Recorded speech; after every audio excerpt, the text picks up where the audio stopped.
के इतिहास में आज बहुत बहुत जोरदार कहानी आपको सुनने को मिलेगी। आज हम पढ़ेंगे ठाट बाट वाला शासक मालदेव और मालदेव, जो जिससे शादी के दिन ही उनकी रानी, जिनका नाम है उमादे, जैसलमेर की राजकुमारी, और शादी की पहली रात ही रूठ जाती है। ऐसा क्या हुआ? बहुत प्यारी सी कहानी है। रंग राय नामक जो दासी उनके साथ में आई थी, मालदेव जो होता है सुहाग रात के दिन रानी को छोड़ देता है और दासी के साथ में जो उनके कमरे में चला जाता है। तो रानी इधर वेट करती रही और पहली रात को रूठ जाती है। बहुत सारी जोरदार रोचक कहानी आपको आज सुनने को मिलेगी। तो लास्ट हमने जो पढ़ा था, रणमल पढ़ा था। 1438 ईस्वी में महाराणा कुंभा ने रणमल की हत्या की थी। उसी का हथियार भारमली नामक गणिका के द्वारा जहर दिलवा करके। पिछला वीडियो आपने बहुत अच्छे से सुना। महाराणा कुंभा बहुत गुस्से था। मेवाड़ का महाराणा कुंभा को इतना गुस्सा इसलिए आ रहा था कि कुंभा ने देखा था उसी के आंखों के सामने उसके पिता, जिनका नाम था राणा मोकल, मोकल की हत्या का मुख्य जो सूत्रधार था वो जोधपुर का रणमल था, अर्थात राव जोधा के पिताजी था। तो रणमल की हत्या की। उसके पश्चात महाराणा कुंभा राव जोधा को भी मारना चाहते थे। तो अब राव जोधा की कहानी आज से हम शुरू कर रहे हैं। देखिए, राव जोधा रणमल की हत्या के पश्चात महाराणा कुंभा रणमल के पुत्र राव जोधा की भी हत्या करना चाहता था। अतः राव जोधा कुंभा के भय से मंडोर छोड़कर इधर उधर भटकता रहा। बहुत जोरदार कहानी है यार, कि मारवाड़ का शासक राव जोधा मंडोर जो उसकी राजधानी थी, राजधानी को छोड़ करके इधर उधर भटकता रहा रणमल की हत्या के बाद। क्या बात कर दी? बिल्कुल। क्यों भटक रहा था? क्योंकि उसको पता था कि मेवाड़ का कुंभा किसी भी समय आकर के राम नाम सत्य कर सकता है। बहुत भयंकर गुस्सा वाला था कुंभा। कुंभा ने पिता के हत्यारों का बदला इस तरीके से चुन चुन के लिया। देखिए, राव जोधा की क्या गलती थी? अगर किसी का बाप ऐसा करता है तो उसका दोष बेटे को नहीं मिलना चाहिए। तो वो घूम रहा था। अंत में वो हड़बू जी के पास में जाता है और हड़बू जी उन्हें एक कटार देते हैं और साथ ही एक गुरु ज्ञान भी देते हैं राव जोधा को। जब मैंने कहा ना जोधा भटक रहा था मेहरानगढ़ को छोड़ करके, तब उसको कहते हैं कि इधर उधर भटकने से कोई फायदा नहीं है। महाराणा कुंभा की दादी के पास में, जो तुम्हारी बुआ लगती है, राव जोधा की बुआ तो थी रणमल की बहन हंसाबाई, जो कुंभा की दादी थी। हाँ बिल्कुल, मैंने बताया था ना, रणमल ने स्वयं के खास भांजे, जिसका नाम था मोकल, भांजा की हत्या करवाई थी।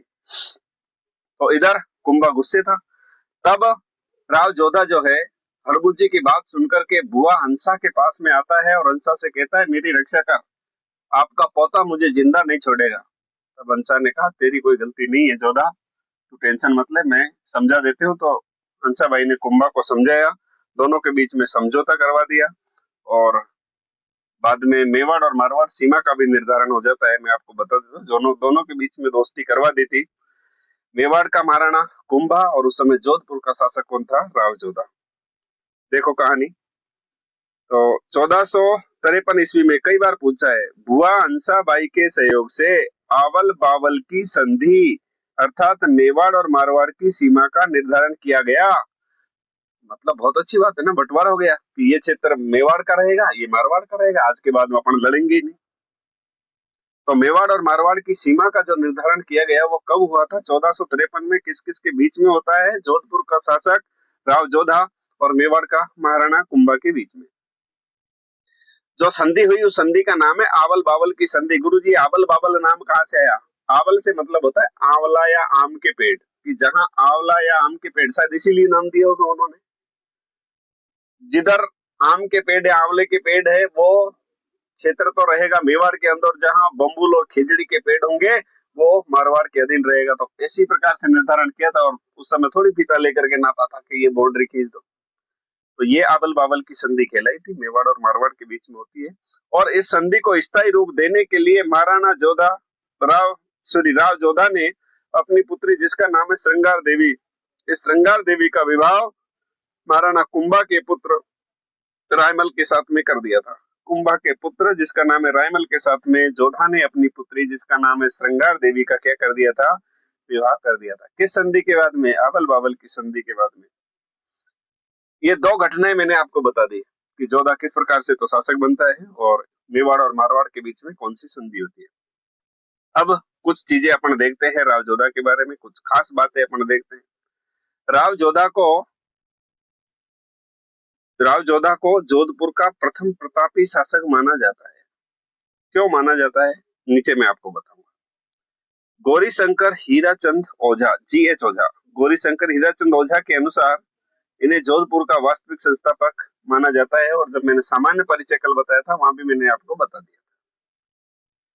मारवाड़ में सामंती व्यवस्था का संस्थापक कौन है, राव जोधा। मारवाड़ में सामंती व्यवस्था प्रारंभ करने वाला पहला शासक कौन है, राव जोधा। और मेवाड़ में अगर आपको पूछ ले तो ध्यान से सुन लेना, अल्लट, बहुत दिन पहले ही अल्लट ने मेवाड़ में सामंती व्यवस्था प्रारंभ की थी। राव जोधा वास्तविक संस्थापक था, तो क्या क्या क्या इन्होंने वास्तव में स्थापना की और क्या क्या विशेषता रही राव जोधा की। सबसे पहले हम देखेंगे निर्माण कार्य। एक तो बार बार प्रश्न आता है कि 1459 ईस्वी में राव जोधा ने जोधपुर की स्थापना की और इससे जस्ट 100 साल बाद आप याद कर लेना 1559 में उदयपुर की स्थापना उदय सिंह ने की थी। उदय सिंह कौन था, तो उदय सिंह के लिए मैं आपको बता देता हूँ। जो इधर कौन है, राव जोधा। मेवाड़ में बात करते हैं कुंभा, कुंभा का बेटा रायमल और रायमल का बेटा सांगा और इसी महाराणा सांगा का पुत्र होएगा, 100 साल बाद की बात कर रहा हूँ, जिसका नाम है उदय सिंह, अर्थात महाराणा प्रताप के पिता। उन्होंने 1559 ईस्वी में उदयपुर की स्थापना की थी। दोनों के बीच में 100 साल का अंतर है, इसलिए मैं आपको बता रहा हूँ कि 1459 में राव जोधा ने जोधपुर की स्थापना और 1559 में उदयपुर की स्थापना होती है। ठीक है, केवल जोधपुर की याद रखनी है, अभी अपन बात कर रहे हैं। 12 मई 1459 को ये देखो जोधपुर की स्थापना कर दी और चिड़िया टूक पहाड़ी पर मयूर की आकृति में स्थित मेहरानगढ़ दुर्ग का निर्माण करवाया था, जिसकी नींव करणी माता ने रखी थी। इसलिए मेहरानगढ़ इंपॉर्टेंट है। अब कहते हैं ना गुरुजी, हर बार पेपर बनेगा कंपटीशन का तो जोधपुर से या मेहरानगढ़ से प्रश्न आता है। क्यों? क्योंकि मेहरानगढ़ का किला है ही इतना इंपॉर्टेंट। एक तो कई बार पूछ लाता है किस पहाड़ी पर स्थित है, तो पहाड़ी तो आपको याद रखनी है। पहाड़ी का नाम है चिड़िया टोक पहाड़ी।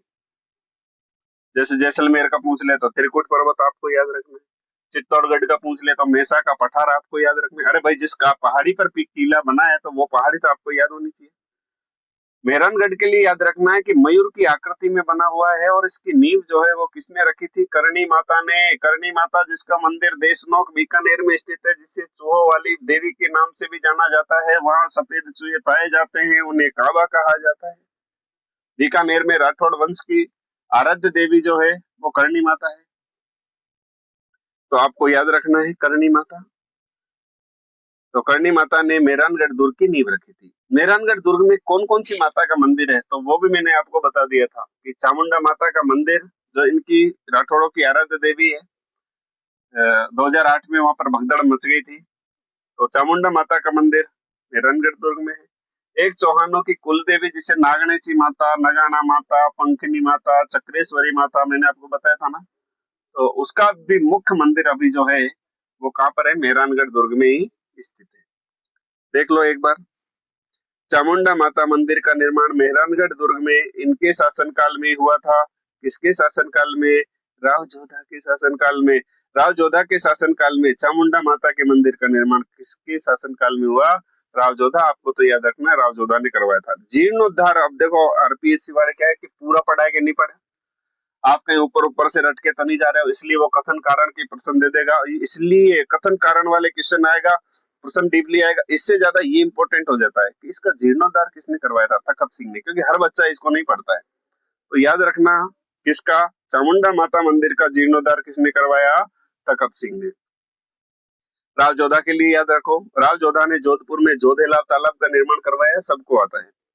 राव जोधा की रानी जसमा दे, हम सभी को पता है, इन्होंने जोधपुर में रानी सागर तालाब का निर्माण करवाया था। दूसरी चौहान रानी, जिसको चांद कंवर के नाम से जाना जाता है, उन्होंने जोधपुर में चांद बावड़ी का निर्माण भी करवाया था।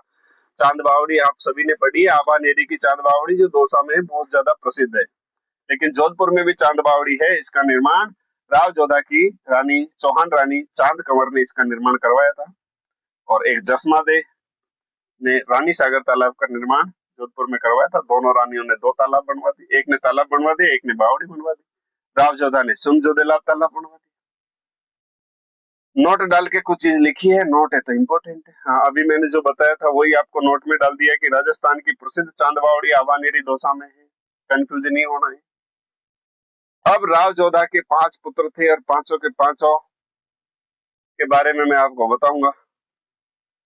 राव जोधा के 5 पुत्र, एक का नाम है राव सातल, दूसरा है सूजा। देखिए, राव सातल जोधा के बाद में शासक बनेंगे और बड़ा पुत्र यही है। राव सातल की मृत्यु हो जाती है, उसके पश्चात राव सूजा यानी जोधा का दूसरा पुत्र वो शासक बनेगा, मतलब सातल का भाई। एक राव जोधा का जो पुत्र है वीरमदेव और राव दूधा, ये मेवाड़ में सॉरी मेड़ता चले गए थे। मीराबाई के पिता दादाजी आपने सुना होगा राव दूधा जी। तो बिल्कुल मीराबाई जो थी वो यही राठौड़ राजकुमारी थी, मतलब राव जोधा का एक पुत्र था राव दूधा और एक पुत्र था वीरमदेव। ये कहाँ चले गए? मेड़ तो चले गए। राव जोधा का एक और पुत्र था जिसका नाम था राव बीका और इन्होंने 1465 ईस्वी में बीकानेर की स्थापना की थी, याद कर लेना। और बीकानेर के राठौड़ हम पढ़ेंगे तो बीकानेर के राठौड़ बसाने वाला शासक कौन है? राव बीका ही है। ये हमें थोड़ा सा याद रखना है। अब राव जोधा हमारा हो गया। राव सातल मैंने कहा था ना, राव सातल के बाद में ये जो है इनका जो भाई है सूजा वो शासक बनेगा, क्योंकि एक भयंकर वाली घटना मारवाड़ के अंदर होती है और ऐसी घटना जिसने सबको हिला दिया। 140 महिलाओं का किडनैप किया था गुड़ले खान ने, बिल्कुल, और अपने दोनों बेटों के साथ में वीर गति को प्राप्त हो जाते हैं राव सातल। हालांकि घायल हुए थे, कुछ इलाज भी उनका चला था, लेकिन उसके पश्चात वो भगवान को प्यारे हो जाते हैं। राव सातल देव बहुत प्यारा सा शासक है, देख लो तुम। 1489 से 1492 ईस्वी। अब आप खुद सोचो, मात्र 3 साल 4 साल इन्होंने शासन किया। राव सातल के समय एक घटना होती है। कौन सी घटना हुई गुरु जी, बता दो। राव सातल के समय अजमेर का नवाब था मल्लू खान। सुनो, मल्लू खान के इनके सूबेदार थे मीर गुड़ला खान। मीर गुड़ला खान बड़ी सेना लेकर के उसने पीपाड़ जोधपुर पर हमला कर दिया। इस शाही सेना ने पीपाड़ में भारी तो लूटपाट की और 140 महिला और लड़कियों का अपहरण करके अजमेर की तरफ रवाना हो गया। अब इसकी सूचना राव जब सातल को मिलती है तो अपने दोनों पुत्रों के साथ लड़ने के लिए तैयार हो जाता है कि प्रजा ही मेरा लिए सब कुछ है और मैं तो जीते जी मर जाऊंगा अगर मेरे राज्य से 140 महिला और युवतियों को उड़ने का अगर ले गया। अपने दोनों बेटों से कहा तैयार हो जाओ, तो दोनों बेटों के साथ में वे दौड़ता है तुरंत। राव सातल सैल्यूट है ऐसे शासक पे, अपने दोनों पुत्रों के साथ में जाता है। कोसाना अजमेर के पास में एक स्थान है, ध्यान से सुन लो। वहां पर शाही सेना मुस्लिम सेना थी और इनके बीच में बहुत युद्ध होता है। ये शाही सेना पर इन्होंने हमला कर दिया। इन्होंने ये भी नहीं सोचा हम इनसे जीतेंगे कि हारेंगे। परिणाम स्वरूप 1492 ईस्वी को एक युद्ध होता है, कोसाना का युद्ध। और कई बार एग्जामिनर ने इस प्रश्न को पूछा है, अच्छे से नोट कर लेना। कोसाना का युद्ध जो है वो 1492 ईस्वी में हुआ था। किस किस के बीच में होता है? तो जोधपुर के राव से सातल दे और गुड़ला खान के विरुद्ध में। गुड़ला खान कौन है? अजमेर के नवाब मल्लू खान का सूबेदार है। क्यों हुआ था? उन 140 महिला और युवतियों को बचाने हेतु राव सातल दे और इनके बीच में कौन सा युद्ध हुआ? कोसाना का युद्ध। क्या हुआ गुरु जी इस युद्ध में? इस युद्ध में हुआ ऐसा था, क्या बताऊं। मन में खुशी भी हुई थी लेकिन लास्ट में दुख भी हुआ था। मन में खुशी तो इसलिए हुई कि गुड़ले खान की गर्दन काट दी थी, इतना गुस्सा था, इतना तेज था मारवाड़ के जोधपुर के इस शासक में जिसका नाम था शीतल देव। तो सातल देव को इतना गुस्सा आ रहा था कि उन्होंने उसकी गुड़ले खां की गर्दन काट दी और महिलाओं को मुक्त करवाया था। परंतु सातल देव भी इस युद्ध में घायल हो जाते हैं और जोधपुर से आते समय उनकी मृत्यु हो जाती है। इसलिए दुख होता है कि एक ऐसा वीर शासक हमने खो दिया। पर जिस तरीके से इन्होंने बदला लिया शाही सेना से, इस मुस्लिम सेना से, घुड़ले खां की गर्दन काट करके और फिर उसको लटका दिया था, गर्दन काट करके लेकर के आए थे। कोसाना के युद्ध के बाद में ऐसा माहौल जोधपुर के अंदर बना था ना, मैं आपको बता देता हूँ। देखो, कोसाना युद्ध के बाद घुड़ले खान का कटा हुआ सर जोधपुर लाया जाता है। क्या बात कर दी। विजय उत्सव मनाया जाता है, क्योंकि बहुत बड़ी जीत थी उस समय शाही सेना को हराना। विजय उत्सव मनाया गया। तभी से प्रतिवर्ष आज भी चैत्र कृष्ण अष्टमी को मारवाड़ में गुड़ला महोत्सव का आयोजन होता है। बच्चे पढ़ते हैं गुड़ला महोत्सव कहाँ आयोजित होता है, जोधपुर में, मारवाड़ में, फिर भूल जाते हैं यार कहाँ पढ़ा था। कहानी के साथ में पढ़ो तो जीवन में भूलोगी नहीं। और 1492 को राव सातल देव की भी मैंने आपको बताया था, रास्ते में जोधपुर आते समय मृत्यु हो जाती है। दोनों बेटे भी उनके वीर गति को प्राप्त हो जाते हैं। इसलिए राव सातल देव की मृत्यु के पश्चात कौन शासक बनेगा? राव जोधा का दूसरा पुत्र है जिसका नाम है राव सूजा। और राव सूजा के लिए क्या पढ़ोगे? राव सूजा के लिए कुछ भी नहीं याद अपन को रखना है, बस इतना याद रख लो, सातल देव की मृत्यु के बाद में राव सूजा शासक बना। और सूजा को कुछ भी नहीं सूझा, मतलब उसने देखो शासन तो खूब किया 1492 से 1515, लेकिन ऐसा कोई काम नहीं किया जिसके लिए मैं आपको बताऊं जो एग्जाम की दृष्टि से इम्पोर्टेंट है। बस इतना याद रखना है कि राव सूजा सातल की मृत्यु के बाद इनका छोटा भाई जिसका नाम राव सूजा शासक बना। क्या किया? कुछ नहीं किया, यानी इनको कुछ भी नहीं सूझा ऐसे। अब जो शासक बनेगा महान शासक है जिसका नाम है राव गांगा, 1515 से 1531 ईस्वी। देखिए कहानी बहुत आनंद आने वाला है। राव सूजा के बाद उनका पुत्र गांगा मारवाड़ का शासक बना, जो जोधपुर का सर्वाधिक विनम्र शासक था। ये लाइन रट लो, क्योंकि कुछ शासक ऐसे होते हैं ना, जैसे पूछ ले कि राजपूतानी का सबसे लक्की शासक कौन था, राजपूताने का सबसे दुर्भाग्यशाली शासक कौन था, राजपूताने का सबसे विनम्र शासक कौन सा, राजपूताने का सबसे क्रूर शासक कौन था। ये कॉमन चीजें हैं और ये चारों आपको याद होनी चाहिए। ये बात जानते हैं ना, लक्की लाखा और दुर्भाग्यशाली तो ईश्वर सिंह था। जब बाकी कहानी पढ़ेंगे तब मैं आपको वैसे सारा कंटिन्यू जैसे जैसे शासक आएगा मैं आपको बता दूंगा। राव जोधा जो सॉरी राव गांगा था वो बहुत विनम्र शासक था। बगड़ी या बागड़ी के ठाकुर ने अपना अंगूठा काटकर राव गांगा का राज्याभिषेक किया था। बिल्कुल, मतलब बहुत बहुत लोग इससे प्रसन्न थे। किससे? राव गांगा से। राव गांगा ने जोधपुर में गंग लाभ तालाब, गंगा बावड़ी और गंग श्याम मंदिर का निर्माण करवाया, जिसमें मूर्ति ये कहाँ से लाए थे? सिरोही से लाए थे। वैसे गंग गंग आ रहा है तो आप वैसे भी समझ जाओगे कि गंग लाभ तालाब, गंगा बावड़ी और गंग श्याम मंदिर, इनका निर्माण किसने करवाया? राव गांगा ने। ऐसे प्रश्न पूछा जा सकता है कि जोधपुर में राव गांगा द्वारा निर्मित गंगश्याम मंदिर में मूर्ति कहाँ से लाई गई थी? तो ये पास में सिरोही से लाई गई थी। प्रसिद्ध मंदिर है आज भी। इनके शासन काल में मारवाड़ में केवल केवल केवल मैंने कहा ना, बहुत विनम्र और बहुत सरल स्वभाव का शासक था ये। और मैं तो कहता हूँ शासक अगर ज्यादा सरल हो जाएगा ना तो लोग कुचल देंगे उस शासक को। प्रकृति का नियम है ना, सठे साठ्यम समाचरेत। ये बहुत विनम्र था, इसलिए इसके शासन काल में पता है मारवाड़ की क्या स्थिति हो गई? सुन लो आप।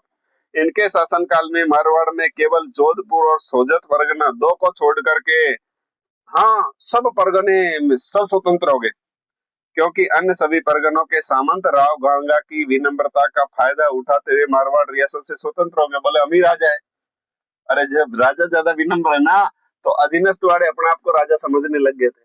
तो राव जोधा के समय ऐसा, सॉरी राव गांगा के समय ऐसा हुआ कि केवल जोधपुर और सोजत परगना ही बचा था, बाकी सारे के सारे जो थे सामंत वो स्वतंत्र हो गए थे। राव गांगा ने खानवा के युद्ध में 4000 सेना देकर अपने पुत्र मालदेव को राणा सांगा की सहायता के लिए भेजा था। जब मेवाड़ का इतिहास हम पढ़ रहे थे वहां मैंने आपको बताया था कि खानवा युद्ध में मारवाड़ से कौन आया? तो गांगा का बेटा आया जिसका नाम है मालदेव। मालदेव की कहानी आप पढ़ोगे बहुत आनंद आएगा। अपने पुत्र मालदेव को राणा सांगा की सहायता के लिए भेजा गया था और ये मालदेव था जिसने युद्ध का घोष भी किया था। यही मालदेव था जो घायल सांगा को बसवा इस स्थान पर लेकर आता है, दौसा बसवा खानवा से। अब एक कहानी सुनो। कहानी तो क्या है, बहुत बहुत ऐसी घटना है ना, मैंने कहा ना जो बहुत बड़ा होता है ना उसे दुनिया जीने नहीं देती, अपने ही नहीं जीने देते। इसलिए देखना, राव गांगा को अफीम का शौक था। इतना सज्जन आदमी था, हमेशा मुस्कुराता रहता, बस इसमें एक ही कमी थी, अफीम का इसको शौक था। अफीम ली और अपनी मस्ती में मस्ती है। कोई क्या बोल रहा है, कभी इसको घमंड नहीं था। 21 मई 1531 ईस्वी को राव गांगा मेल के झरोखे पर अफीम की पीनक में गाफिल हो गए थे। उसी वक्त उनके पुत्र राव मालदेव ने राव गांगा को झरोखे से नीचे गिराकर उसकी हत्या कर दी थी। बुरा लग रहा है ना? मुझे भी बहुत बुरा लग रहा है। कि राजा राव गंगा जैसा विनम्र शासक, जिसको इसी का बेटा जिसका नाम है मालदेव, मालदेव क्या करते हैं कि अफीम के नशे में मस्त था और इसको झरोके से गिरा दिया, बोला तू कोई काम का नहीं रहा, चल बाप तेरे को भगवान बुला रहा है। इसलिए अपने पिता की इन्होंने क्या कर दी थी, हत्या कर दी थी। इसलिए ध्यान रखना, मालदेव जो है उसे उसे मारवाड़ का प्रथम पितृहंता कहा जाता है। गुरुजी आप प्रथम बोल रहे हो, मतलब और भी कोई होगा क्या? बिल्कुल होगा। यही तो है मारवाड़ की खासियत, मारवाड़ की कहानी, क्या मारवाड़ में ऐसा होगा? बिल्कुल। अब हम जो आज का अंतिम शासक जो पढ़ेंगे, जिसके लिए मैंने आपको बोला था कि इसकी कहानी में बहुत बहुत आनंद आने वाला है, और कौन कौन से युद्ध ये करेगा, तो राव मालदेव एक बार देख लो, 1531 से 1562 ईस्वी। पिता राव गंगा की हत्या के कारण मालदेव को मारवाड़ का प्रथम पितृहंता कहा जाता है। बिल्कुल सही बात है, पिता की हत्या की थी इन्होंने। और 5 जून 1532 ईस्वी को सोजत पाली में मालदेव का राज्याभिषेक हुआ था।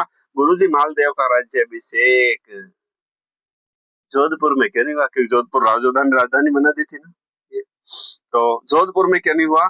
तो जोधपुर में इसलिए नहीं हुआ क्योंकि इसने पिता की हत्या कर दी थी, इसलिए। 2 ही परगने बचे थे ना, मैंने आपको बताया था, केवल जोधपुर और सोजत पाली 2 ही परगने बचे थे। तो सोजत में इसका राज्याभिषेक हुआ था। इसको भी कहीं न कहीं बेहतर कि कहीं जो है इसकी भी हत्या नहीं कर जाए, क्योंकि लोग गुस्सा तो होता है ना जिसने पिता की हत्या की है। तो सोजत पाली में राज्याभिषेक हुआ था। ध्यान से सुन लो, मालदेव का प्रश्न पूछा जा सकता है, अभी तक नहीं पूछा, जिस दिन आएगा बहुत प्यारा प्रश्न बनेगा।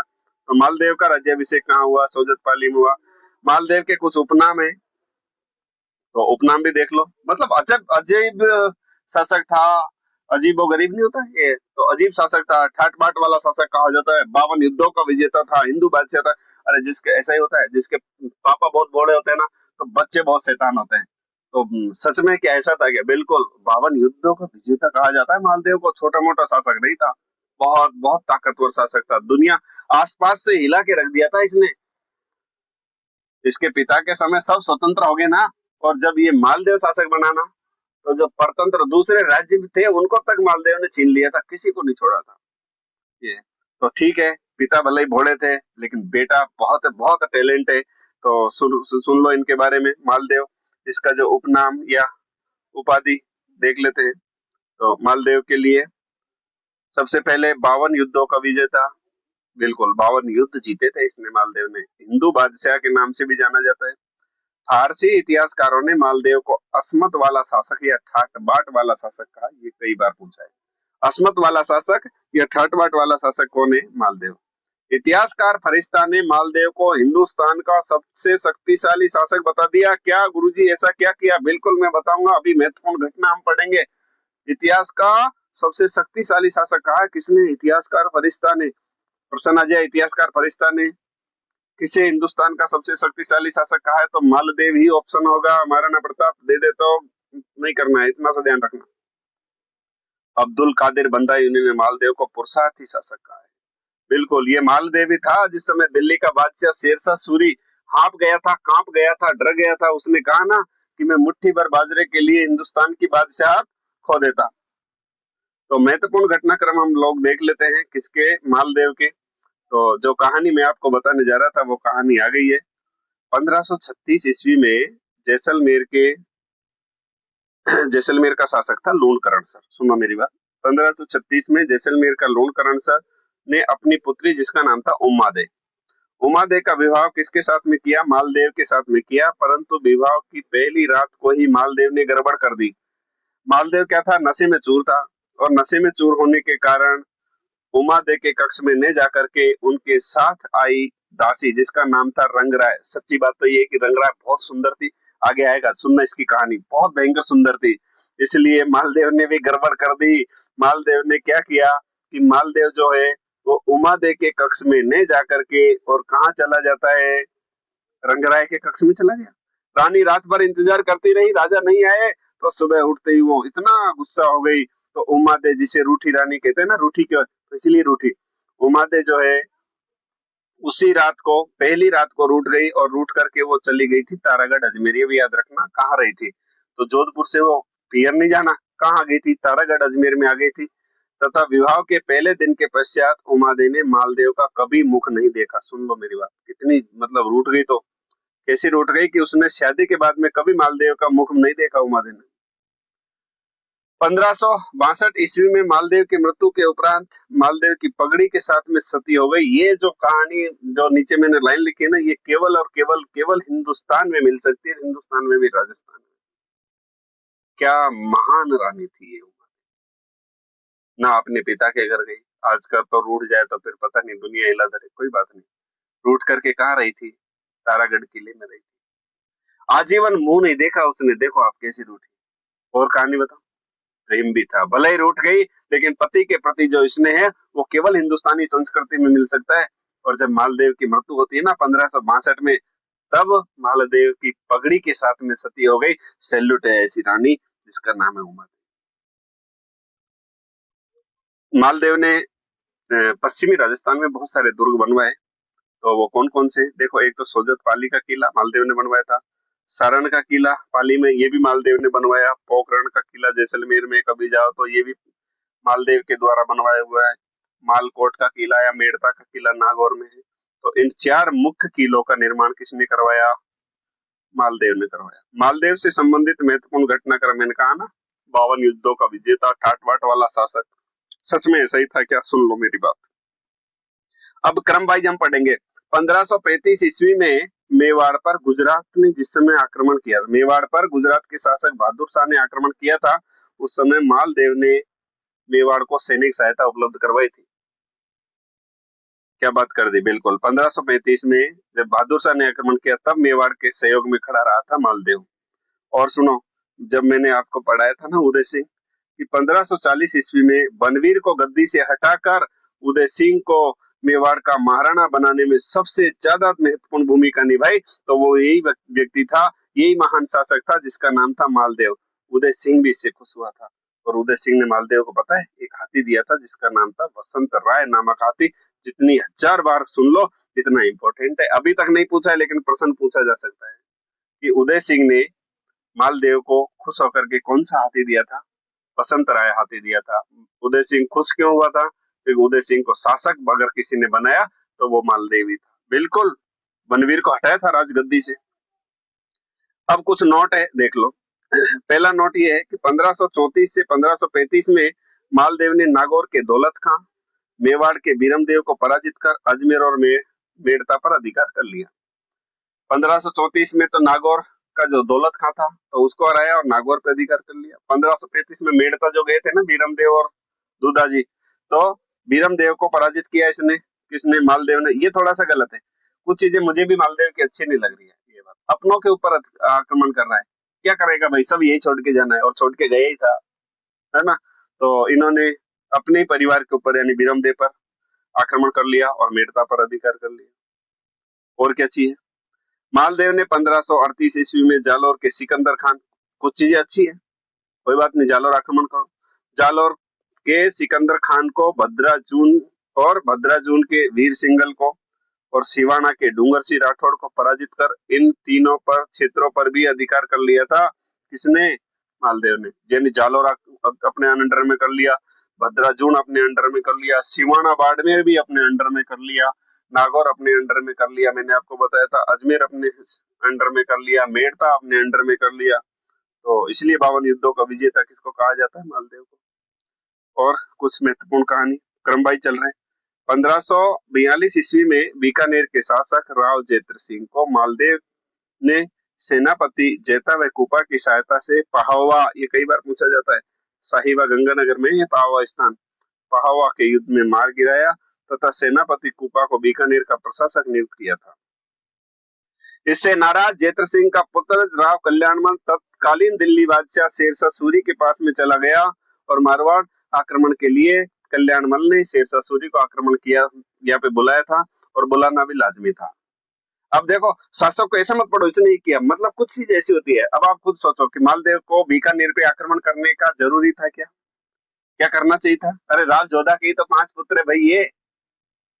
और फिर जो बीका था उसी ने जाकर के वो बीकानेर की तरफ चला गया, इतना बड़ा क्षेत्र था।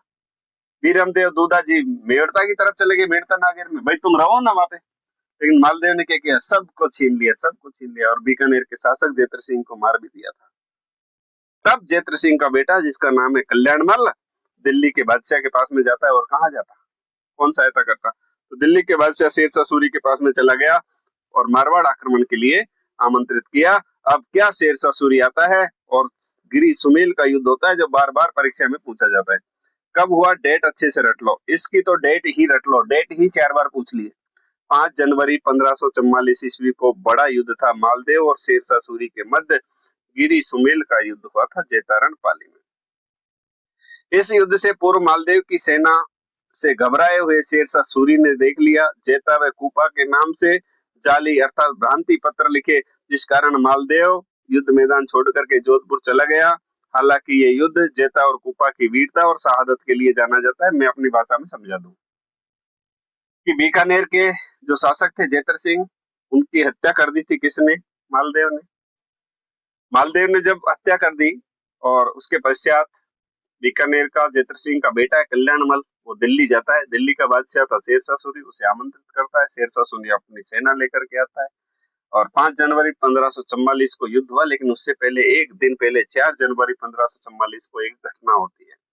घटना क्या होती है, शेरशाह सूरी ने देखा यार मालदेव के पास में बहुत भयंकर वाली सेना है और कॉन्फिडेंस के साथ में सेना देख रही है, तो शेरशाह सूरी ने सोचा आज तो मैंने गलती कर दी, जिंदगी में पहली गलती कर दी। तो मैं इस कल्याणमल के कहने पे मालदेव से लड़ने के लिए आ गया, मुझे लगता है कि हम जीत नहीं पाएंगे, तो सैनिक घबराए। लेकिन शेरशाह सूरी ने साम दाम दंड भेद दिमाग का इस्तेमाल किया। और दिमाग का क्या इस्तेमाल किया, क्योंकि उसको पता था इसके जो सेनापति है जेता और कुपा वो बहुत वीर है, ऐसी सेना है और इस प्रकार से युद्ध करना, चमत्कारिक युद्ध करना जानती है, युद्ध जीतना भी जानती है। तो उसने कहा यार कुछ ऐसा खेल किया जाए कि आपस में इनके बीच में डिस्प्यूट हो जाए। तो जहां मालदेव का कैंप था ना, वहां उन्होंने क्या किया, कुछ स्वर्ण मुद्राएं और जाली पत्र, पत्र में क्या लिखा था कि प्रिय जेता, प्रिय कुपा, आपने जो समझौता किया उसे पाकर मुझे बहुत अच्छा लगा। आपने के समझौते के अनुसार मैंने आपको 100 स्वर्ण मुद्राएं भिजवा दी है और बाकी बची हुई 1000 स्वर्ण मुद्राएं युद्ध जीतने के बाद में मैं आपको दे दूंगा और आपको ही मारवाड़ का शासक बनना है, इसमें मैं पूरा आपका सहयोग करूंगा। इस प्रकार से बातें करके और ये मैंने भिजवा दी है, तो कल युद्ध में ध्यान रखना आप किस प्रकार से मालदेव को घेर करके मारना है। तो ऐसा उसमें जाली पत्र लिखा था। अब इसमें जेता और कूपा को पता ही नहीं कि अपने नाम से ऐसे जाली पत्र शेरशाह सूरी ने लिख दिए और वो काम भिजवा दिए थे ऐसे पत्र मालदेव के आसपास। जैसे मालदेव ने पढ़ा, किसी ने और बोले ये तो हाथ लगा, किसी को लगा सर ये ऐसा हो रहा है, मालदेव को बोला ऐसा हो रहा है, जेता और कूपा उससे मिले हुए हैं। तो मालदेव को एक सेकंड के लिए उसने नहीं सोचा, उसने सोचा कहीं अपनी जान नहीं चले जाए कल के इस युद्ध में, तो वो उनसे बिना पूछे ही वहां से निकल गया। निकल करके जोधपुर आता है। बाद में वो युद्ध तो हुआ ही था, जेता और कूपा की शहादत वीरता के लिए जाना जाता है। बाद में मालदेव को पता चल गया था कि अगर वो मिले हुए होते तो उनसे थोड़ी युद्ध करते, लेकिन हुआ था तो ये खेल और उस चक्रव्यूह में फंस गया था कौन, मालदेव। तो इस प्रकार से जाली पत्र भिजवाए थे और जेता और कूपा की शहादत वीरता के लिए जाना जाता है। इन दोनों की मृत्यु हो जाती है इस युद्ध में। इस युद्ध के बाद शेरशाह सूरी ने कहा था, मैंने आपको पहली लाइन बताई थी ना कि मुट्ठी भर बाजरे के लिए आज मैं हिंदुस्तान की बादशाह खोजे था कई बार, क्योंकि मुट्ठी भर बाजरा ही था और यहाँ क्या मिलता उसको मारवाड़ में, हिंदुस्तान की बादशाह खोजे था। गिरी सुमेल के युद्ध में शेरशाह सूरी के सेनापति ईसा खां, सुन लो मेरी बात, गिरी सुमेल के युद्ध में शेरशाह सूरी के सेनापति कौन थे, ईसा खां, खवासा खां और जलाल खां जलवानी थे। साथ ही इस गिरी सुमेल के युद्ध में शेरशाह सूरी के साथ में बीकानेर के कल्याणमल और मेड़ता के बीरम देव भी थे। क्यों थे बीरम देव, क्योंकि बीरम देव भी गया उधर चाचा के पास में, भाई परिवार तो एक ही था। तो सबने मिलकर के बोले अब ठीक है, मालदेव ने बहुत ज्यादा अत्याचार कर दिया, अब अति हो गई है तो अति का अंत होना ही चाहिए। इसलिए ये सब शेरशाह सूरी की तरफ से लड़े थे, बीकानेर का कल्याणमल और मेड़ता का बीरम देव। शेरशाह सूरी की तरफ से ईसा खां, खवासा खां और जलाल खां जलवानी थे। ये आपको मैंने बता दिया। तीसरा नोट है कि इस युद्ध के बाद शेरशाह सूरी ने खवासा खां को जोधपुर का प्रशासक नियुक्त किया था और मालदेव को पद से च्युत कर दिया, पद से हटा दिया था। लेकिन कुछ समय बाद ही एक घटना होती है और वो घटना क्या होती है कि 1545-46 ईस्वी में शेरशाह सूरी की मृत्यु हो गई। और जैसे ही शेरशाह सूरी की मृत्यु हो गई, मालदेव कहाँ रुकने वाला था, मालदेव ने पाती गांव जोधपुर आकर के और खवासा खां को हटा दिया, पाती गांव जोधपुर से आकर के। क्योंकि ऐसी कंडीशन में जब शेरशाह सूरी ने जोधपुर को जीत लिया पाती खां को यहाँ का प्रशासक नियुक्त कर दिया। तब मालदेव कहाँ रहा था? तो मालदेव रहा था पाती गांव जोधपुर में। प्रश्न नहीं पूछा है और जो तैयारी कर रहे हैं उनसे आप पूछ लो, किसी कोई नहीं बता पाएगा। ये ऐसे प्रश्न आने के होते हैं और इसी को कहते हैं स्मार्ट स्टडी। आप मतलब इतना तैयार रहिए कि आरपीएससी ऐसा प्रश्न दे और वहां पर 1000 में से एक बच्चा इस क्वेश्चन को करे। तो ये 1545-46 की घटना हो गई। 1545-46 में मालदेव वापस शासक बन जाता है 1-2 साल के बाद में। 1556 ईस्वी में एक लड़ाई होती है मालदेव की उदयपुर के साथ में। क्या बात कर दी गुरुजी, उदयपुर के साथ में क्यों होगी? उदयपुर वालों का तो सहयोग किया इसने उदय सिंह के, लेकिन होगी लड़ाई। मैंने आपको बताया था ये वही रंगराय नामक दासी है, रंगराय नामक दासी, जिसकी वजह से इसकी रानी रूठ करके चली गई थी। पहले क्या होता था, दहेज में दासियां आती थी रानी की सहायता के लिए। आजकल तो washing machine, fridge, cooler, TV सब दे देते थे। उस समय की वॉशिंग मशीन वही थी। दासियां जो आती थी रानी के कपड़े धोना, नुलाना, ये सब काम करने के लिए डावरिया या दासी दी जाती थी। अब ये दासी क्या है, बहुत ज्यादा सुंदर थी और सुंदरता होती है अभिश्राप, और इसी सुंदरता में फंस गया मालदेव। जो अपनी रानी, उसकी रानी जो थी उमादेव, रूठ करके तारागढ़ में रही थी, मैंने आपको बता दी। इस रंगराय नामक दासी के लिए एक और युद्ध लड़ा जाएगा, क्योंकि बहुत ज्यादा सुंदर थी, स्मार्ट थी। तो मालदेव क्या ऐसा ही था, ठाट बाट वाला शासक था। उदय सिंह से इसकी दोस्ती थी, तो इसने उस रंगराय नामक जो दासी थी उसको भेजा था। रंगराय नामक जो दासी थी उसको भेजा था इसने वहां पर मेवाड़ के लिए, कि आप मेवाड़ घूमने के लिए आ जाओ। तो जैसे ही वो ये मेवाड़ घूमने के लिए इसको भेजा रंगराय को, तो उदय सिंह को बोला देख कि मेरे यहाँ पे या मेरे राज्य में कितनी सुंदर सुंदर दासी है, देख ले तू। ठीक है, मैं भेज रहा हूँ, 2-4 दिन मेवाड़ घूमने के लिए आ रही है, तो एंजॉय। अब क्या हुआ कि वो 2-4 दिन के लिए भेजा था, लेकिन उदय सिंह तो फिदा हो गया इसके ऊपर।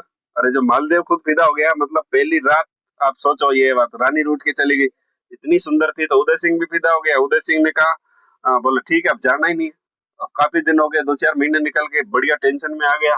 इधर मालदेव, भाई साहब भेज यार, मेरी वाड़ी तो पहले रूठ के चली गई, है ना। ये तो ऐसी कंडीशन में क्या होता है कि उदय सिंह ने तो मना ही कर दिया। अब दोनों के बीच में एक युद्ध होता है 1556 में, उदय सिंह और मालदेव के बीच में। युद्ध का नाम है हरमाड़ा का युद्ध, कई बार पूछा है, 1556 ईस्वी में। इसमें मालदेव खुद आया नहीं था, लेकिन मालदेव का सेनापति था हाजी का, उसने उदय सिंह को बहुत बुरी तरह से पराजित किया था। ये आपको याद रखना है। अब मालदेव से संबंधित कुछ स्थापत्य कला है जो मैं आपको बता देता हूँ।